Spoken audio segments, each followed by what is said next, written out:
2024 ഇറങ്ങിയ ഒരു science fiction സിനിമയാണ് അറ്റ്ലസ്. ആർട്ടിഫിഷ്യൽ ഇന്റലിജൻസ് വളരെ അഡ്വാൻസ്ഡ് ആകുന്ന കാലത്തിൽ അവർ സ്വയം നിയന്ത്രണം ഏറ്റെടുക്കുന്നതും മനുഷ്യർക്കെതിരെ തിരിഞ്ഞ് മനുഷ്യരാശിയെ മുഴുവൻ നശിപ്പിക്കാൻ ശ്രമിക്കുന്നതുമൊക്കെയാണ് സിനിമയുടെ ഇതിവൃത്തം.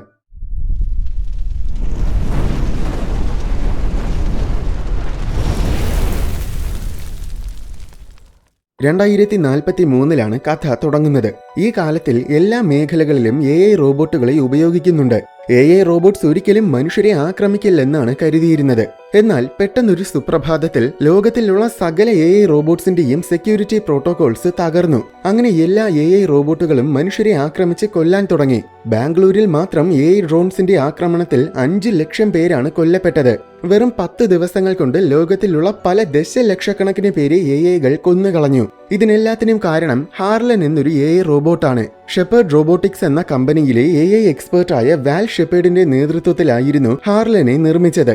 അവൾ തന്റെ 10 വയസ്സ് പ്രായമുള്ള മകൾക്കൊപ്പമാണ് ഹാർലനെയും ഡെവലപ്പ് ചെയ്തത്. എല്ലാവരെയും സഹായിക്കാനും ഭൂമിയിലെ ജീവനെ മെച്ചപ്പെടുത്താനും വേണ്ടിയിട്ടായിരുന്നു ഹാർലനെ നിർമ്മിച്ചതിന് പിന്നിലെ ഉദ്ദേശം. എന്നാൽ ഇപ്പോൾ ലോകത്തിലെ സകല AI റോബോട്ടുകളുടെയും പ്രോഗ്രാമിംഗ് ഓവർറൈഡ് ചെയ്ത് അവരെയെല്ലാം മനുഷ്യർക്കെതിരെയാക്കി മാറ്റിയത് ഹാർലനാണ്. അവനതെങ്ങനെയാണ് ചെയ്തതെന്ന് ഇതുവരേക്കും ആർക്കും തന്നെ മനസ്സിലായിട്ടില്ല. എങ്ങനെയാണെങ്കിലും ഹാർലൻ ഇപ്പോൾ ലോകത്തിലെ ആദ്യത്തെ AI ടെററിസ്റ്റായി മാറിയിരിക്കുകയാണ്. AIകളെ എതിർക്കാൻ ലോകരാജ്യങ്ങളെല്ലാം ഒരുമിച്ച് ചേർന്ന് ICN എന്നൊരു സംഘടന രൂപീകരിച്ചു. ICN AI റോബോട്ടുകളെ തിരിച്ചാക്രമിക്കാൻ തുടങ്ങി. വളരെ വേഗം തന്നെ AIകളെ ICN തോൽപ്പിച്ചു. ഇനി നിവർത്തിയില്ല എന്ന് കണ്ടപ്പോൾ അവസാനം ഹാർലൻ ഭൂമിയിൽ നിന്നും രക്ഷപ്പെട്ടു പോയി. പക്ഷേ പോകുന്നതിന് മുന്നേ തുടങ്ങി വെച്ചത് അവസാനിപ്പിക്കാൻ ഞാൻ തീർച്ചയായും ഒരിക്കൽ തിരികെ വരുമെന്നും ഇത് മാത്രമാണ് ഒരേയൊരു മാർഗമെന്നും ലോകത്തിന് മുഴുവനൊരു സന്ദേശവും കൂടെ കൊടുത്തിട്ടാണ് ഹാർലൻ പോയത്. 28 വർഷങ്ങൾക്ക് ശേഷമുള്ള കഥയാണ് അടുത്തു കാണിക്കുന്നത്. ലോകം ഇപ്പോൾ ഒരുപാട് പുരോഗമിച്ചിട്ടുണ്ട്. ICNലെ ഒരു ടീം പട്ടാളക്കാർ പറക്കുന്ന ഒരു ഷിപ്പിൽ ഹോളിവുഡ് സിറ്റിയിലെ ഒരു കെട്ടിടത്തിന് മുന്നിൽ വന്നിറങ്ങി. എന്നിട്ട് ഓരോ നിലയും പരിശോധിക്കാൻ തുടങ്ങി. കാസ്ക വിക്സ് എന്നൊരു AI ടെററിസ്റ്റിനെ പിടിക്കാനാണ് അവർ വന്നിരിക്കുന്നത്. സ്കാൻ ചെയ്ത് നോക്കിയപ്പോൾ കാസ്ക ഒരു റൂമിനുള്ളിൽ ഒളിച്ചിരിക്കുന്നത് കണ്ടു. അവർ ആ റൂമിന്റെ വാതിൽ തുറക്കാൻ വന്നതും പെട്ടെന്ന് വാതിലും തകർത്തുകൊണ്ട് കാസ്ക പുറത്തു വന്നു. എന്നിട്ട് എല്ലാവരെയും ആക്രമിക്കാൻ തുടങ്ങി. അവൻ എല്ലാവരെയും കൊതുകിനെ കൊല്ലുന്നത് പോലെ നിഷ്പ്രയാസം കൊന്നുകളഞ്ഞു. ഉടൻ തന്നെ അവിടെ കൂടുതൽ ICN പട്ടാളക്കാരെത്തി. അവരവനെ 2 വശത്തിൽ നിന്നും വളഞ്ഞു. പെട്ടെന്ന് അവൻ മുകളിലത്തെ നിലയിൽ നിന്നും നേരെ ഏറ്റവും താഴോട്ട് എടുത്തു ചാടി. അവനെ കണ്ടതും സോൾജേഴ്സ് എല്ലാം പുറകിലോട്ട് പോയി. അവനെ കണ്ട് ഭയന്നിട്ടാണ് അവർ പുറകിലോട്ട് പോകുന്നതെന്ന് അവൻ കരുതി. എന്നാൽ ശരിക്കും അവിടെ ഒരു ട്രാപ്പ് റെഡിയാക്കി വെച്ചിട്ടുണ്ടായിരുന്നു. ആ ട്രാപ്പിൽ നിന്നും വന്ന ഇലക്ട്രിസിറ്റി കാരണം കാസ്ക കറണ്ട് അടിച്ച് പ്രവർത്തനരഹിതമായി വീണു. അങ്ങനെ അവർ കാസ്കയെ പിടികൂടി. അടുത്ത ദിവസം രാവിലെ ലോസ് ഏഞ്ചൽസ് സിറ്റിയുടെ രംഗമാണ് അടുത്തു കാണിക്കുന്നത്. സിനിമയിലെ പ്രധാന കഥാപാത്രമായ അറ്റ്ലസിനെ ഒരു AI വിളിച്ചുണർത്തി. ഇവളാണ് വാൽ ഷെപ്പേർഡിന്റെ മകൾ. അറ്റ്ലസ് ഇപ്പോൾ ICNലാണ് ജോലി ചെയ്യുന്നത്. അവളെ വിളിച്ചുണർത്തിയ ശേഷം ഇന്നലെ കളിച്ചതിന്റെ ബാക്കി ചെസ് കളിക്കുന്നുണ്ടോ എന്ന് അവളോട് AI ചോദിച്ചു. എന്നാൽ അവൾ നേരെ കോഫി കുടിക്കാൻ പോയി. കോഫി കുടിക്കുന്നതിനിടയിൽ TVയിൽ ഇന്നലെ കാസ്കയെ പിടികൂടിയ വാർത്ത ശ്രദ്ധിച്ചു. 3 പതിറ്റാണ്ടുകൾക്ക് മുന്നേ ഷെപ്പേർഡ് റോബോട്ടിക്സിൽ നിന്നും ഹാർലനൊപ്പം കാസ്ക രക്ഷപ്പെട്ടതാണെന്നും അതിനുശേഷം ഇപ്പോഴാണ് കാസ്കയെ പുറം ലോകം കാണുന്നതെന്നും വാർത്തയിൽ പറയുന്നുണ്ട്. ഇത് കണ്ട അറ്റ്ലസ് എത്രയും വേഗം ICN ഓഫീസിലേക്ക് പോകാൻ തീരുമാനിച്ചു. അങ്ങനെ പുറത്തിറങ്ങിയപ്പോൾ ജനറൽ അയച്ച ആൾക്കാരും വാഹനവും അവളെയും കാത്ത് നേരത്തെ തന്നെ പുറത്ത് നിൽപ്പുണ്ടായിരുന്നു. ഈ സമയം ICN ഹെഡ്ക്വാർട്ടേഴ്സിൽ കാസ്കയെ ചോദ്യം ചെയ്യുന്നതിനെ കുറിച്ച് ജനറലും കേണലും സംസാരിക്കുകയായിരുന്നു. ഹാർലൻ എവിടെയുണ്ടെന്നറിയാവുന്ന ഭൂമിയിലുള്ള ഒരേ ഒരാള് കാസ്കയാണ്. അതറിയാൻ വേണ്ടിയിട്ടാണ് കാസ്കയെ ചോദ്യം ചെയ്യുന്നതും. അറ്റ്ലസിനെയാണ് കാസ്കയെ ചോദ്യം ചെയ്യാൻ വേണ്ടി ജനറൽ തിരഞ്ഞെടുത്തത്. എന്നാൽ അറ്റ്ലസ് മെന്റലി അൺസ്റ്റേബിൾ ആണെന്നും വയലന്റ് ആണെന്നുമൊക്കെയാണ് മെഡിക്കൽ റിപ്പോർട്ട്സ് പറയുന്നത്. അതുകൊണ്ട് അവളെ ചോദ്യം ചെയ്യാൻ അനുവദിക്കുന്നത് ഒരു മിസ്റ്റേക്ക് ആയിരിക്കുമെന്ന് കേണൽ പറഞ്ഞു. കാരണം അവൾക്ക് ദേഷ്യം വന്ന് കാസ്കയെ കൊന്നുകളഞ്ഞാൽ പിന്നെ ഒരുപക്ഷെ നമുക്കൊരിക്കലും ഹാർലനെ കണ്ടുപിടിക്കാൻ സാധിച്ചു എന്ന് വരില്ല. പക്ഷേ അവൾ കാരണമാണ് ICNൽ ഒരുപാട് വികസനങ്ങൾ കൊണ്ടുവരാൻ സാധിച്ചതെന്നും അവളെ ഏൽപ്പിച്ചിട്ടുള്ള ജോലികളെല്ലാം ഇതുവരേക്കും വളരെ പെർഫെക്റ്റ് ആയിട്ടാണ് ചെയ്തിട്ടുള്ളതെന്നും ജനറൽ കേണലിനെ ഓർമ്മപ്പെടുത്തി. അതുമാത്രമല്ല, അവളുടെ 8ാമത്തെ വയസ്സിൽ അവൾക്ക് അച്ഛനെ നഷ്ടപ്പെട്ടു. ശേഷം 11ാമത്തെ വയസ്സിൽ അവളുടെ അമ്മയും കൊല്ലപ്പെട്ടു. അതുകൊണ്ടാണ് അവൾ ഇമോഷണലി അൺസ്റ്റേബിൾ ആയിരിക്കുന്നതെന്നും ജനറൽ കേണലിന് പറഞ്ഞുകൊടുത്തു. എന്നിരുന്നാൽ പോലും അവളുടെ ജോലിയെല്ലാം വളരെ പെർഫെക്റ്റ് ആണ്. അതുകൊണ്ടാണ് ജനറൽ അവളെ എപ്പോഴും സപ്പോർട്ട് ചെയ്യുന്നത്. അവർ സംസാരിക്കുന്നതിനിടയിൽ അവിടെ അറ്റ്ലസ് എത്തി. ഹാർലന്റെ ഏറ്റവും പ്രധാനപ്പെട്ട ഒരു ലെഫ്റ്റനന്റ് ആയിരുന്നു കാസ്ക. ഇത്രയും കാലം കാസ്ക എവിടെയോ ഒളിവിലായിരുന്നു. 28 വർഷങ്ങൾക്ക് ശേഷം കാസ്ക പുറത്തു വന്നുവെങ്കിൽ ഹാർലൻ എന്തോ പ്ലാൻ ചെയ്യുന്നുണ്ട്. അതുകൊണ്ട് അവനെ വളരെ ശ്രദ്ധയോടെ ചോദ്യം ചെയ്യാൻ ജനറൽ അറ്റ്ലസിനോട് പറഞ്ഞു. ശേഷം അവൾ കാസ്കയുടെ പക്കൽ പോയി. അവന്റെ ശരീരമെല്ലാം മാറ്റിയ ശേഷം തല മാത്രം ഒരു കമ്പ്യൂട്ടറുമായിട്ട് കണക്ട് ചെയ്ത് വെച്ചിരിക്കുകയാണ്. അവളെ കണ്ടതും ഒരുപാട് നാളായല്ലോ നിന്നെ കണ്ടിട്ട്, ഇപ്പോൾ നിന്നെ കാണാൻ ഒരുപാട് പ്രായമായതുപോലെ തോന്നുന്നുണ്ടല്ലോ എന്ന് കാസ്ക പറഞ്ഞു. എനിക്ക് കൂടുതൽ സംസാരിക്കാനൊന്നും സമയമില്ലെന്ന് പറഞ്ഞ ശേഷം ഹാർലൻ എവിടെയാണെന്ന് അറ്റ്ലസ് ചോദ്യം ചെയ്തു. പക്ഷേ കാസ്ക അത് പറയാൻ കൂട്ടാക്കിയില്ല.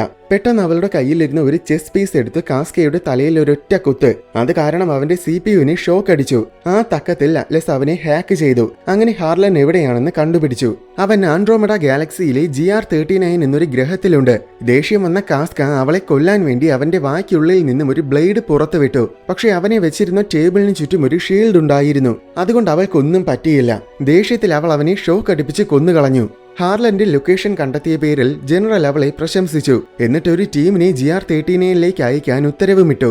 അവനെ എനിക്ക് തന്നെ കൊല്ലണം, അതുകൊണ്ട് എന്നെയും കൂടെ ഈ ദൗത്യത്തിന് വേണ്ടി അയക്കണമെന്ന് അറ്റ്ലസ് ആവശ്യപ്പെട്ടു. എന്നാൽ അവന്റെ പ്രോഗ്രാമിംഗ് മുഴുവൻ പരിശോധിച്ച് അവൻ എങ്ങനെയാണ് അവന്റെ പ്രോഗ്രാമിംഗ് തകർത്തതെന്ന് കണ്ടുപിടിക്കണം. അതുകൊണ്ട് അവനെ കൊല്ലാനല്ല, ജീവനോട് പിടികൂടാനാണ് പദ്ധതിയെന്ന് ജനറൽ പറഞ്ഞു. അവർ സംസാരിക്കുന്നതിനിടയിൽ അവിടെ കേണൽ വന്നു. നമുക്ക് യാതൊരു പരിചയവുമില്ലാത്ത ഒരു ഗ്രഹത്തിൽ ചെന്ന് അവനെ ജീവനോടെ പിടിക്കാൻ ശ്രമിക്കുന്നത് വെറും മണ്ടത്തരമാണെന്ന് അറ്റ്ലസ് പറഞ്ഞു.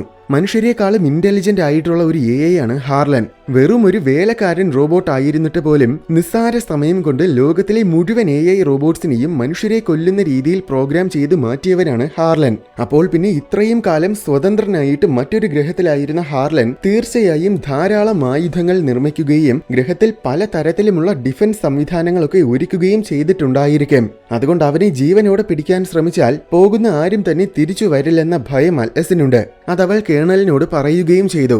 പക്ഷേ നമ്മുടെ വെപ്പൺസ് കണ്ടാൽ നിന്റെ പേടി മാറുമെന്നും പറഞ്ഞ് കേണൽ അവളെ വെപ്പൺ സ്റ്റേഷനിലേക്ക് കൂട്ടിക്കൊണ്ടുപോയി.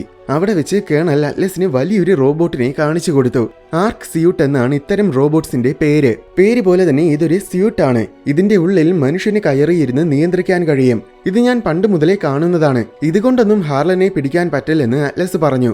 പക്ഷേ ഇത് സാധാരണ ആർക്ക് സ്യൂട്ട് അല്ല. ഇതിന്റെ ഏറ്റവും വലിയ പ്രത്യേകത എന്നത് ന്യൂറൽ ലിങ്ക് എന്ന ടെക്നോളജി ഉപയോഗിച്ച് മനുഷ്യന്റെ തലച്ചോറിനെയും ഈ റോബോട്ടിനെ നിയന്ത്രിക്കുന്ന ആർട്ടിഫിഷ്യൽ ഇന്റലിജൻസിനെയും തമ്മിൽ ബന്ധിപ്പിക്കാൻ കഴിയും. ഈ ടെക്നോളജി യഥാർത്ഥത്തിൽ പണ്ട് അറ്റ്ലസിന്റെ അമ്മയാണ് നിർമ്മിച്ചത്. പക്ഷെ എന്തോ വലിയ പ്രശ്നം കാരണം അത് പണ്ടേ തന്നെ നിരോധിക്കുകയും ചെയ്തു.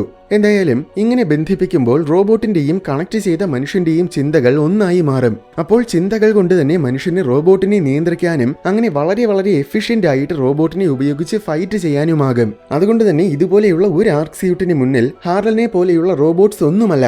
എന്നാൽ എന്റെ പക്കൽ ഇതുപോലെ ഒരുപാട് ആർക്ക് സ്യൂട്ടുകളുണ്ട്. അതിനാൽ തീർച്ചയായും നമ്മൾ ഹാർലനെ പിടികൂടുമെന്ന് കേണൽ പറഞ്ഞു. അങ്ങനെയെങ്കിൽ എന്നെയും കൂടെ ഈ മിഷന് വേണ്ടി അയക്കണമെന്ന് ജനറലിനോട് അറ്റ്ലസ് ആവശ്യപ്പെട്ടു. പക്ഷേ അറ്റ്ലസ് റേഞ്ചർ അല്ല, വെറും ഒരു അനലിസ്റ്റ് ആണ്. സ്പേസ് മിഷൻസിന് വേണ്ടി പോകുന്ന പ്രത്യേകം ട്രെയിനിങ് ഒക്കെ കിട്ടിയിട്ടുള്ളവരാണ് റേഞ്ചേഴ്സ്.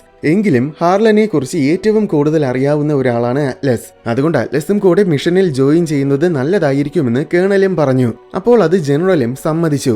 അങ്ങനെ അവർ അന്ന് വൈകുന്നേരം തന്നെ GR39 യാത്രയായി. ഡയീബ് എന്ന് പറയുന്ന വലിയൊരു ഷിപ്പിലാണ് അവർ പോകുന്നത്. സ്പേസ് ഷിപ്പ് സ്പേസിലെത്തുമ്പോൾ ഭൂമിക്ക് ചുറ്റും നിർമ്മിച്ചിട്ടുള്ള വളരെ അഡ്വാൻസ്ഡ് ആയിട്ടുള്ള ഷീൽഡ് കാണാം. അനുവാദമില്ലാതെ ഈ ഷീൽഡ് ഭേദിച്ച് ആർക്കും തന്നെ അകത്തോട്ട് വരാനോ പുറത്തോട്ട് പോകാനോ കഴിയില്ല.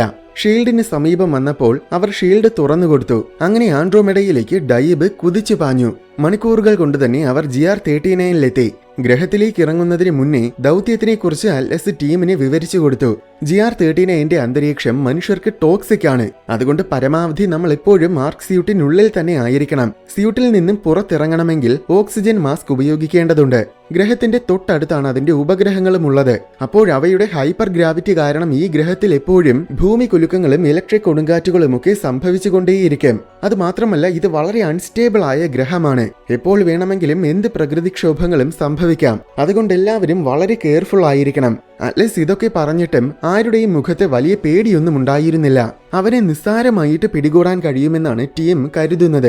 അവരുടെ ഓവർ കോൺഫിഡൻസ് കണ്ടപ്പോൾ നിങ്ങൾ ഉപയോഗിക്കുന്ന ന്യൂറൽ ലിങ്ക് ഉപയോഗിച്ചാണ് പണ്ട് ഹാർലൻ അവന്റെ പ്രോഗ്രാമിംഗ് ഒക്കെ മാറ്റി എഴുതിയതെന്നും അതുപയോഗിച്ചാണ് ലോകത്തിലെ സകല AIകളെയും അവൻ മനുഷ്യർക്കെതിരെ ആക്കിയതെന്നും അതുകൊണ്ട് അവൻ വിചാരിച്ചാൽ ഒരുപക്ഷെ നിങ്ങളുടെ ആർക്ക് സ്യൂട്ടുകളെയൊക്കെ നിഷ്പ്രയാസം ഹാക്ക് ചെയ്യാൻ കഴിയുമെന്നുമൊക്കെ പറഞ്ഞ് അവൾ ടീമിനെ ഭയപ്പെടുത്തി.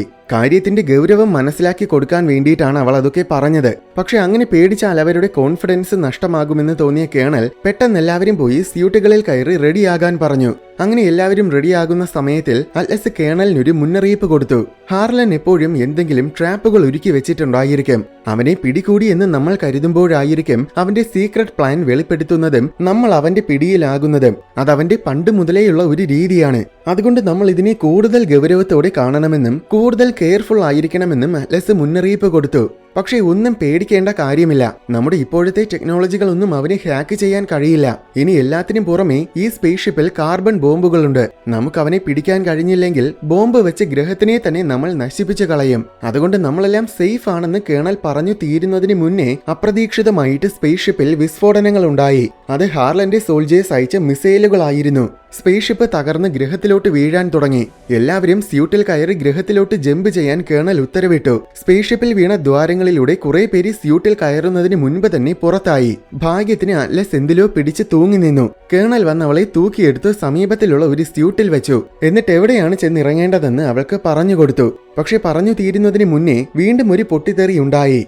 അങ്ങനെ അവൾ സ്പേസ് ഷിപ്പിൽ നിന്നും തെറിച്ച് പുറത്തുപോയി. അവൾ വളരെ വേഗം ഗ്രഹത്തിലോട്ട് വീണുകൊണ്ടിരുന്നു. മിസൈലുകൾക്ക് പിന്നാലെ ഒരുപാട് AI റോബോട്ടുകളും ആക്രമിക്കാൻ വന്നു. ആർക്ക് സ്യൂട്ടുകൾ ഉപയോഗിച്ച് റേഞ്ചേഴ്സ് പരമാവധി തിരിച്ചാക്രമിക്കുന്നുണ്ട്. പക്ഷേ ഹാർലന്റെ റോബോട്ട്സിന്റെ എണ്ണം ഒരുപാട് കൂടുതലായിരുന്നു. അതിനെയെല്ലാം നേരിടാൻ റേഞ്ചേഴ്സിന് കഴിയുന്നില്ല. റേഞ്ചേഴ്സ് എല്ലാം ഒന്നിനു പുറകെ ഒന്നായിട്ട് കൊല്ലപ്പെടാൻ തുടങ്ങി. ഇതിനിടയിൽ നിലം പതിച്ചുകൊണ്ടിരിക്കുന്ന ഡൈബ് സ്പേസ് ഷിപ്പിനെ ഹാർലന്റെ കുറെ റോബോട്ട്സ് വന്ന് മറ്റെവിടേക്കോ കൊണ്ടുപോയി. അറ്റ്ലസ് നിലം തൊടാറായപ്പോൾ കേണൽ അവളെ കോണ്ടാക്ട് ചെയ്തു. എന്നിട്ട് ഇടതുവശത്ത് ന്യൂറൽ ലിങ്ക് ഉണ്ടെന്നും എത്രയും വേഗം അതെടുത്ത് ചെവിയിൽ വെച്ച് സ്യൂട്ടുമായിട്ട് സിങ്ക് ആകാനും പറഞ്ഞു. അങ്ങനെ സിങ്ക് ആയാൽ മാത്രമേ സ്യൂട്ട് കൃത്യമായിട്ട് പ്രവർത്തിക്കുകയുള്ളൂ. കൃത്യമായി പ്രവർത്തിച്ചാൽ നിലത്ത് ചെന്ന് വീഴുമ്പോഴുണ്ടാകുന്ന ആഘാതവും കുറയും. അയാൾ സംസാരിക്കുന്നതിനിടയിൽ സിഗ്നൽ നഷ്ടമായി. അറ്റ്ലസിന് AIകളെ ഒട്ടും തന്നെ വിശ്വാസമില്ല. ന്യൂറൽ ലിങ്ക് കണക്ട് ചെയ്തു കഴിഞ്ഞാൽ പിന്നെ അതിലൂടെ AI നമ്മളെ നിയന്ത്രിക്കാൻ തുടങ്ങുമെന്നാണ് അറ്റ്ലസ് കരുതുന്നത്. അതുകൊണ്ട് അവൾ ന്യൂറൽ ലിങ്ക് ഉപയോഗിച്ചില്ല. അവസാനം വളരെ വേഗത്തിൽ വന്ന് നിലം പതിച്ചതിന്റെ ആഘാതത്തിൽ അവളുടെ തലയിടിച്ച് ബോധം നഷ്ടമായി.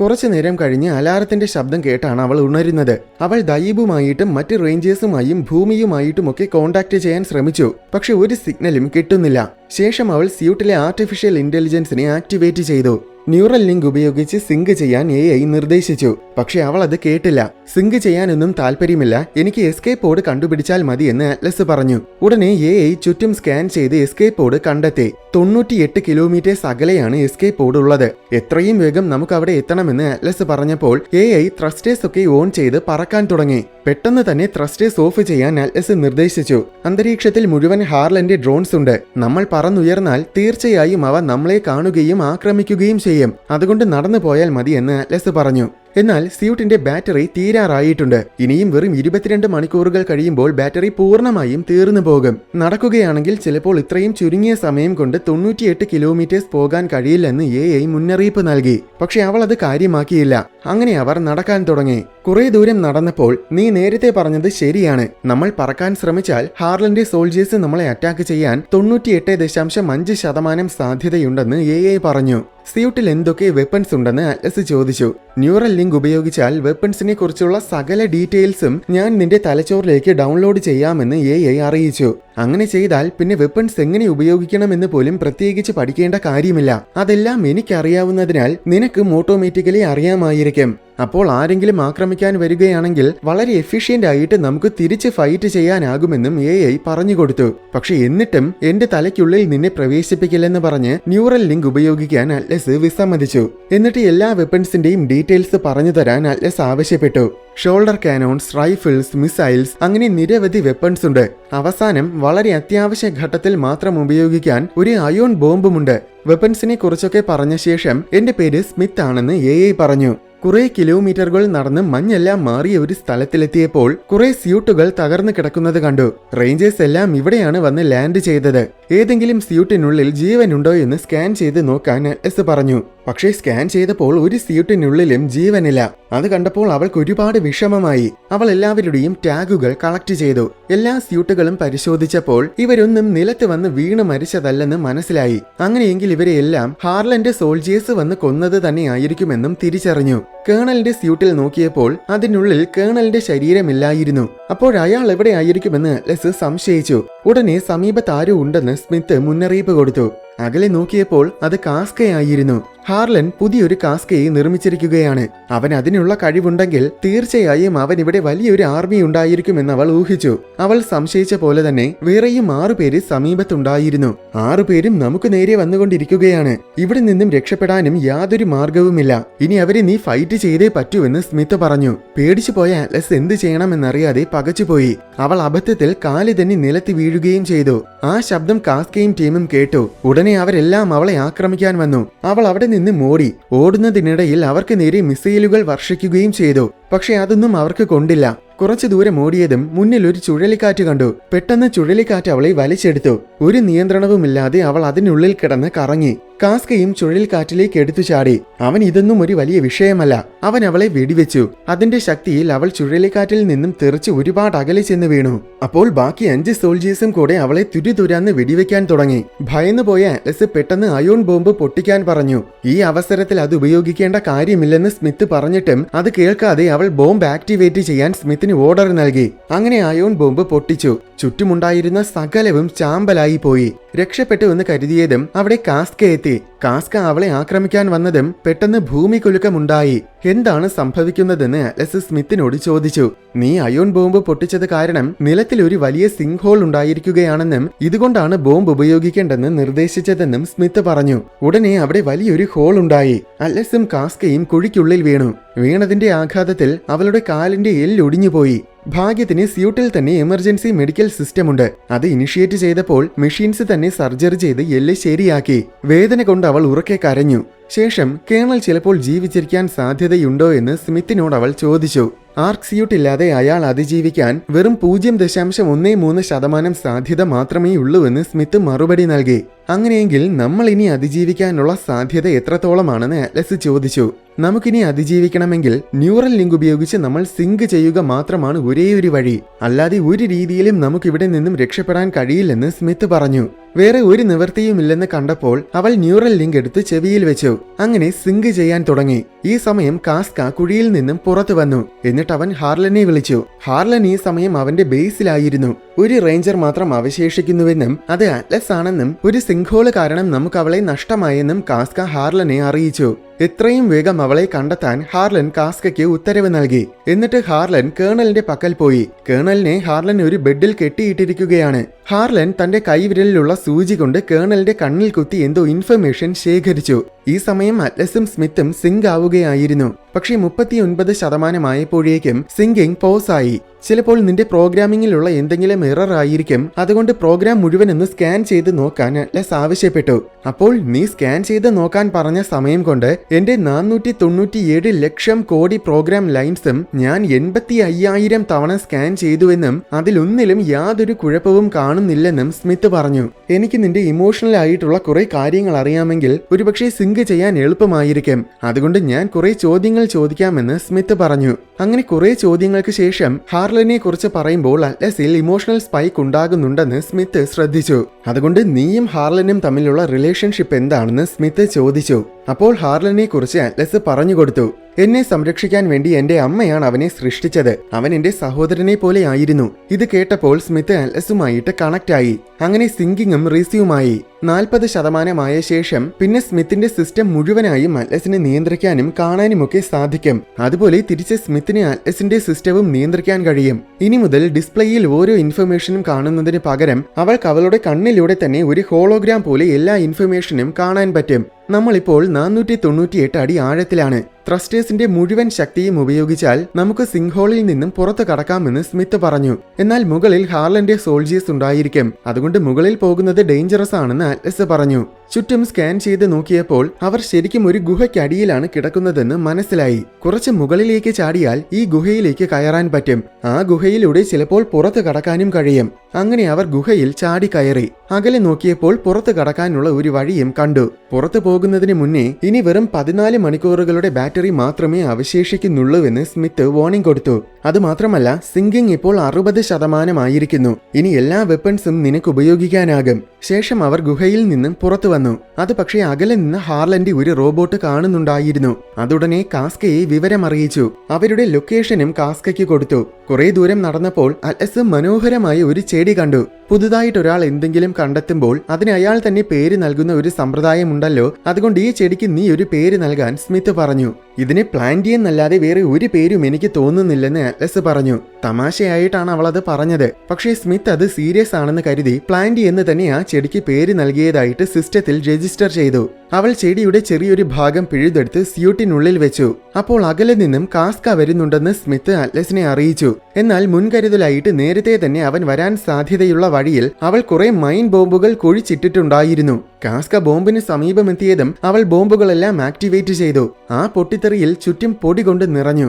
അവൾ തപ്പിത്തടഞ്ഞ് നടക്കുന്നതിനിടയിൽ കാസ്ക സ്യൂട്ട് വഴി അവളോട് സംസാരിച്ചു. ഇതെങ്ങനെയാണ് അവൻ എന്നോട് സംസാരിക്കാൻ കഴിയുന്നത്? നിന്നെ അവൻ ഹാക്ക് ചെയ്തോ എന്ന് അറ്റ്ലസ് ചോദിച്ചു. അപ്പോൾ ഇത് വെറും ഒരു റേഡിയോ ട്രാൻസ്മിഷൻ ആണെന്നും ആർക്കും ഒരിക്കലും എന്നെ ഹാക്ക് ചെയ്യാൻ കഴിയില്ലെന്നും സ്മിത്ത് പറഞ്ഞു. കുറച്ചു ദൂരം മുന്നോട്ട് നടന്നപ്പോൾ കാസ്കയുടെ തല കിടക്കുന്നത് കണ്ടു. അവൾ അതിനെ എടുത്ത് പപ്പടം പൊടിക്കുന്നത് പോലെ പൊടിച്ചു കളഞ്ഞു. സ്കാൻ ചെയ്ത് നോക്കിയപ്പോൾ തലയ്ക്കുള്ളിൽ ഒരു ട്രാൻസ്മിറ്റർ ഉണ്ടായിരുന്നു. അതിന്റെ ഡാറ്റ വെച്ച് ഹാർലന്റെ ബേസിന്റെ ലൊക്കേഷൻ എവിടെയാണെന്ന് കണ്ടുപിടിക്കാൻ പറ്റി. എന്നാൽ പിന്നെ നമുക്ക് അവിടെ പോയി ഹാർലനെ കൊല്ലാമെന്ന് അറ്റ്ലസ് പറഞ്ഞു.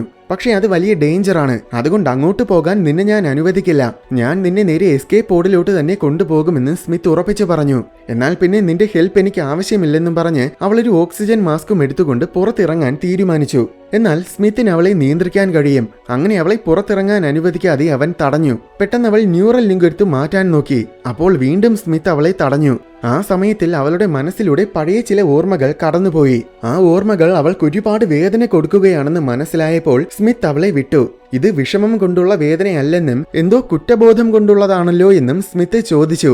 അപ്പോൾ ഞാൻ എന്റെ ജീവിതകാലം മുഴുവൻ ഹാർലനെ തിരഞ്ഞു നടക്കുകയായിരുന്നു. ഇപ്പോൾ അവനെ വെറുതെ വിട്ടാൽ ഒരുപക്ഷെ അവനെ ഒരിക്കലും എനിക്ക് കൊല്ലാൻ കഴിയില്ല. അവനെ കൊന്നില്ലെങ്കിൽ അവൻ നമ്മുടെ ലോകത്തിന് എന്നും ഒരു വലിയ ഭീഷണിയായിരിക്കും. അതുകൊണ്ട് അവനെ ഇപ്പോൾ തന്നെ നമ്മൾ കൊല്ലണമെന്ന് അറ്റ്ലസ് പറഞ്ഞു. അവൾ പറയുന്നത് ശരിയാണെന്ന് സ്മിത്തിന് തോന്നിയതിനാൽ അവൾ പറയുന്നത് പോലെ തന്നെ ചെയ്യാൻ അവൻ തീരുമാനിച്ചു. അങ്ങനെ അവർ ഹാർലന്റെ ബേസിലേക്ക് പോയി.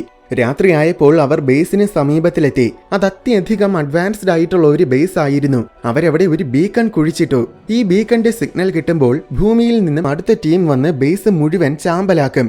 ഇനി നമുക്ക് എസ്കേപ്പ് പോഡിലോട്ട് പോകാമെന്ന് സ്മിത്ത് പറഞ്ഞു. പക്ഷെ ആ സമയത്തിലാണ് അവൾ ഒരു കാര്യം ശ്രദ്ധിച്ചത്.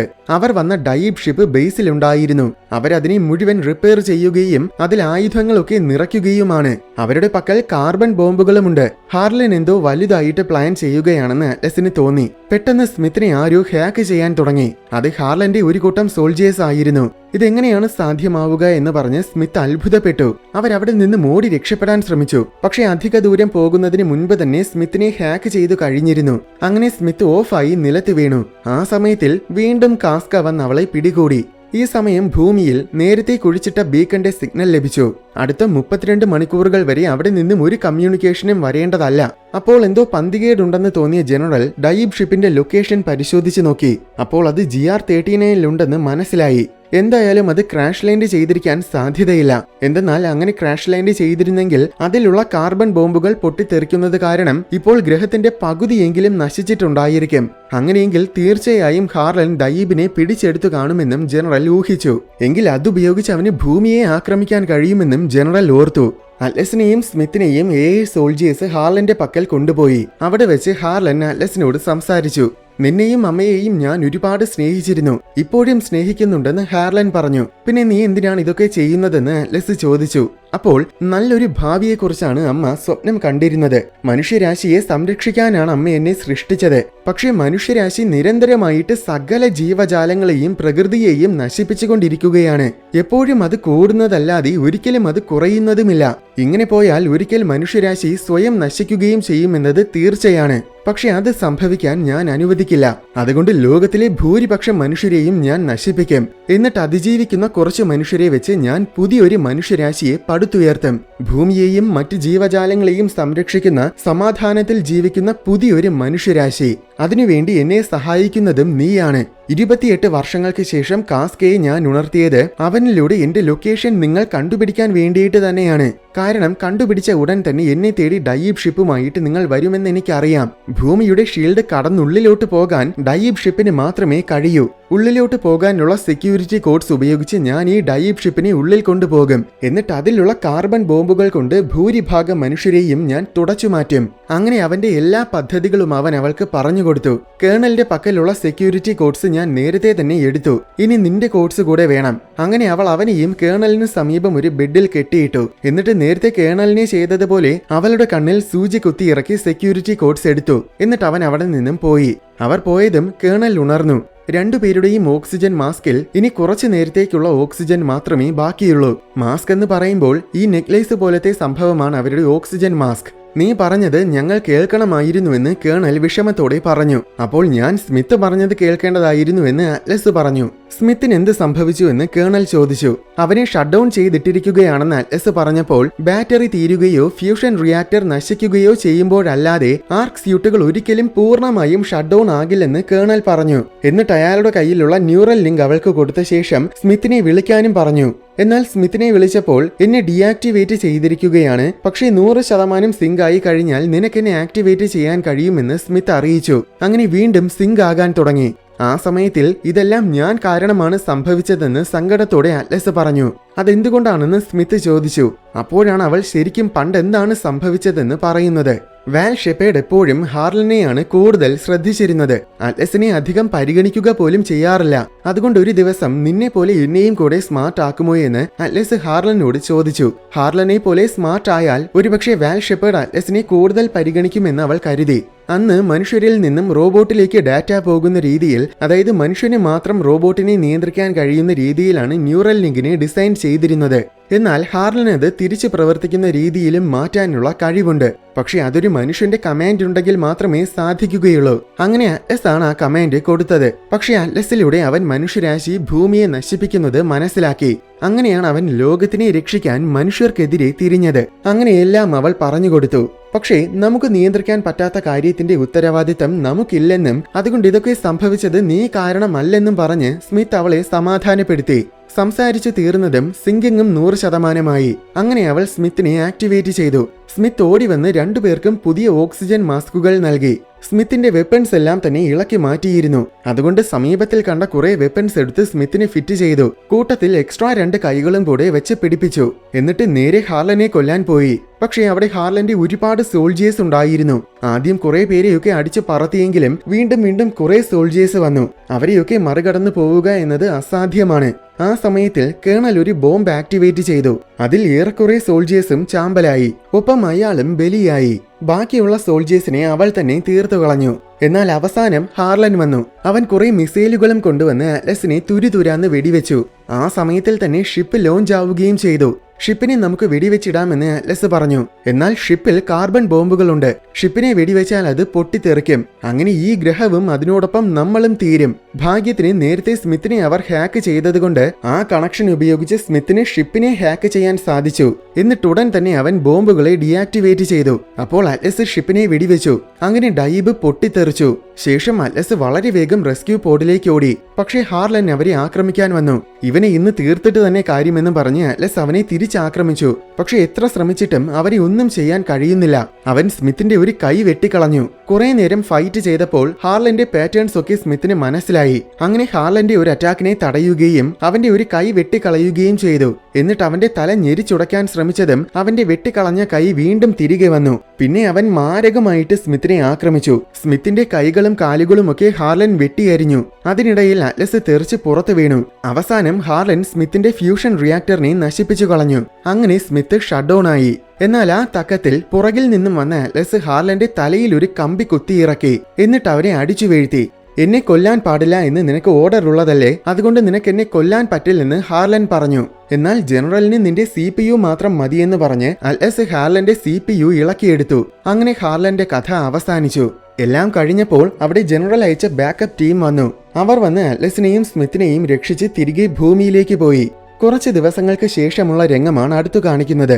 ജനറൽ അൽഎസിനെ കാണാൻ വന്നു. അവൾക്കൊരു സമ്മാനം കൊടുക്കാനാണ് അയാൾ വന്നത്. അത് നേരത്തെ അവൾ കളക്ട് ചെയ്തു വെച്ച ചെടിയായിരുന്നു. എന്നിട്ട് ചെയ്ത എല്ലാത്തിനും അവൾക്ക് നന്ദിയും പറഞ്ഞു. അവസാന രംഗത്തിൽ സ്മിത്തിനെ അൽഎസ് പറഞ്ഞു കൊടുത്തതുപോലെ ഐസിയൻ പുതുക്കി പണിതു. ഇപ്പോൾ 4 കൈകളൊക്കെയുണ്ട്. സ്യൂട്ടിനുള്ളിൽ കയറിയിരുന്നപ്പോൾ അൽഎസിനെ സ്മിത്ത് വെൽക്കം ചെയ്യുന്നതോടെ സിനിമ അവസാനിക്കുകയാണ്.